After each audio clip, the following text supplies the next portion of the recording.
ಪ್ರಕಟಣೆ ಏನು ಅಂದರೆ ಸರ್ಕಾರವು ಅಧಿಕಾರಕ್ಕೆ ಬರೋದಕ್ಕಿಂತ ಮುಂಚೆ ಚುನಾವಣೆ ಟೈಮಲ್ಲಿ ಎಲೆಕ್ಷನ್ ಪ್ರಣಾಳಿಕೆಯನ್ನು ಬಿಡುಗಡೆ ಮಾಡಿದೆ. ಅದರಲ್ಲಿ ಲಿಂಗತ್ವ ಅಲ್ಪಸಂಖ್ಯಾತರಿಗೆ ಬಜೆಟ್ನ ಘೋಷಣೆ ಮಾಡುತ್ತದೆ. ಬಟ್ ಇದುವರೆಗೂ ಅದರದ್ದು ಯಾವುದೇ ರೀತಿಯ ಬಜೆಟ್ ಅನ್ನು ನಾವು ಪಡ್ಕೊಂಡಿಲ್ಲ.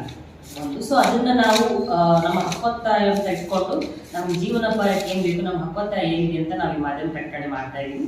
ನಮಗೆ ಮೇನ್ ಆಗಿ ಬೇಕಾಗಿರೋದು ನಮ್ಮ ಪ್ರತಿಯೊಂದು ಇಲಾಖೆಗೂ ತನ್ನದೇ ಆದಂಥ ಒಂದು ಅಭಿವೃದ್ಧಿ ನಿಗಮ ಇದೆ. ನಾವು ಲಿಂಗತ್ವ ಅಲ್ಪಸಂಖ್ಯಾತರಿಗೂ ಸಹ ನಮ್ಮದೇ ಆದ ಒಂದು ಅಭಿವೃದ್ಧಿ ನಿಗಮವನ್ನು ನಮಗೆ ಮೇನ್ ಆಗಿ ಬೇಕು ಅಂತ ನಾವು ಕೇಳ್ಕೊತಾ ಇದ್ದೀವಿ. ಜೊತೆಗೆ 200 ರಿಂದ 250 ಕೋಟಿ ಬಜೆಟ್ ಅನ್ನು ನಮಗೆ ನೀವು ಮೀಸಲಿಡಬೇಕು ಅಂತ ಕೇಳ್ಕೊತಾ ಇದ್ದೀವಿ. ಸೊ ಅದಕ್ಕಾಗಿ ನಾವು ಈ ಮಾಧ್ಯಮ ಪ್ರಕಟಣೆ ಮಾಡ್ತಾ ಇದ್ದೀವಿ. ಇದರ ಜೊತೆಗೆ ನಮಗೆ ವಸತಿ ಸೌಲಭ್ಯಗಳಾಗಿರ್ಬೋದು, ಶೆಲ್ಟರ್ ವ್ಯವಸ್ಥೆಗಳಾಗಿರ್ಬೋದು, ಮತ್ತೆ ನಮ್ಗೆ ವರ್ಷಕ್ಕೆ ಒಂದು 500 ಮನೆಗಳ ನಿರ್ಮಾಣ ಆಗಿರ್ಬೋದು, ಅದನ್ನ ನೀವು ನಮಗೆ ಮಾಡಿಕೊಡ್ಬೇಕು. ಜೊತೆಗೆ ಏನಂದ್ರೆ ನಮಗೆ ಸ್ವಸಹಾಯ ಸಂಘಗಳನ್ನ ಮಾಡ್ಕೋತೀವಿ, ನಮ್ಗೆ ಕೌಶಲ ತರಬೇತಿಗಳು ಬೇಕಾಗ್ತಾವು, ಬಡ್ಡಿ ರಹಿತ ಸಾಲ ಆಗಿರ್ಬೋದು, ಆ ರೀತಿಯಾದಂತಹ ನೀವು ನಮಗೆ ಒಂದಿಷ್ಟು ಸೌಲಭ್ಯಗಳನ್ನು ಒದಗಿಸಿಕೊಡ್ಬೇಕು.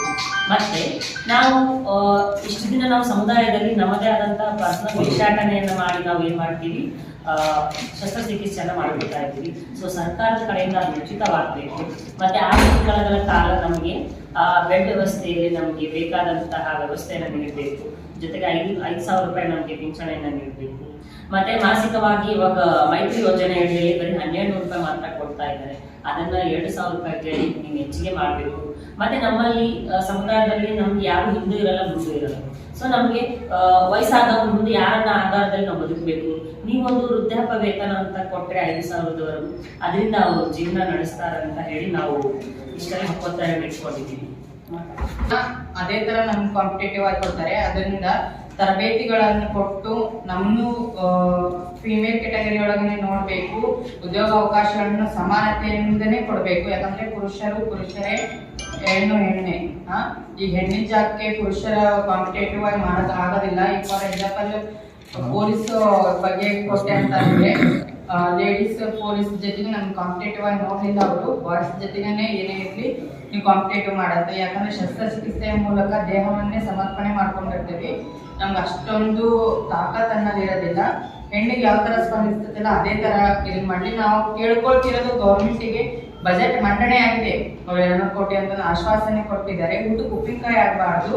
200 ಇರ್ಲಿ, 250 ಕೋಟಿ ಅಂದ್ರೆ ತುಂಬಾ ನಮಗೆ ಹೆಲ್ಪ್ಫುಲ್ ಆಗುತ್ತೆ. ನಮ್ಮಲ್ಲಿ ವಯಸ್ಸಾಗಿರೋರು ಇದ್ದಾರೆ, ಈಗ ಅನಾಥಾಶ್ರಮಗಳಿದಾವೆ, ಹಾಸ್ಟೆಲ್ಗಳ ವ್ಯವಸ್ಥೆಗಳನ್ನು ಬೇರೆ ರಂಗದಲ್ಲಿ ಮಾಡ್ತಿದ್ದಾರೆ. ಅದೇ ರೀತಿ ನಮಗೂ ಮಾಡ್ಕೊಡ್ಲಿ. ಶಿಕ್ಷಣ ವ್ಯವಸ್ಥೆಯಲ್ಲಿ ಸಪೋರ್ಟ್ ಮಾಡ್ಲಿ. ನಾವು ಕೇಳ್ತಿರೋದು ನಮಗೆ ಕನಿಕರ ತೋರಿಸ್ಬೇಡ್ರಿ, ಅವಕಾಶಗಳು ಕೊಡ್ರಿ. ಸಂವಿಧಾನದಲ್ಲಿ ಬದುಕೋ ಪ್ರತಿಯೊಬ್ಬರಿಗೂ ಇದೆ.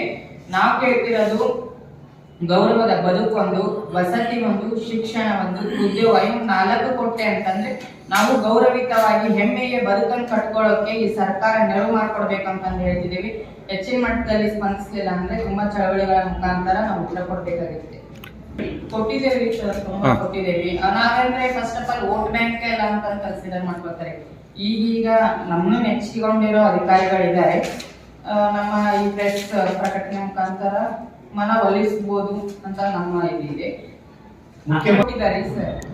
ಅದನ್ನೇ ನಾವು ಕೇಳ್ತಿದ್ದೀವಿ 2,000 ರೂಪಾಯಿ ಕೊಡಿ. ವಯಸ್ಸಾದ ಮೇಲೆ ಹೋಗಕ್ಕಾಗಲ್ಲ, ಬಿಸಿಲಿಗೆ ಹೋಗಿ ನಾವು ದುಡಿಬಹುದು. ಇವತ್ತು ವಯಸ್ಸು ಗಟ್ಟಿದೆ, ನಾವು ದುಡಿತೇವೆ. ಮುಂದೆ ವಯಸ್ಸಾದ ಮೇಲೆ ಕೊಡ್ಲಲ್ಲ.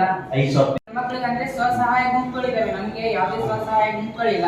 ಸ್ವಸಹಾಯ ಗುಂಪುಗಳನ್ನ ಕೊಡ್ರಿ. 1-2 ಲಕ್ಷ ರೂಪಾಯಿ ಫೈನಾನ್ಸ್ ಆಗಿ ಕೊಡಿ. ಸಬ್ಸಿಡಿ ಲೋನ್ ನಲ್ಲಿ ಕೊಡಿ. ನಾವು ಏನಾದ್ರೂ ಉದ್ಯೋಗ ಮಾಡ್ಕೊಳ್ತೇವೆ. ಒಂದು ತರಕಾರಿ ಅಂಗಡಿ ಹಾಕೋಬಹುದು, ಇಲ್ಲ ಟೀ ಶಾಪ್.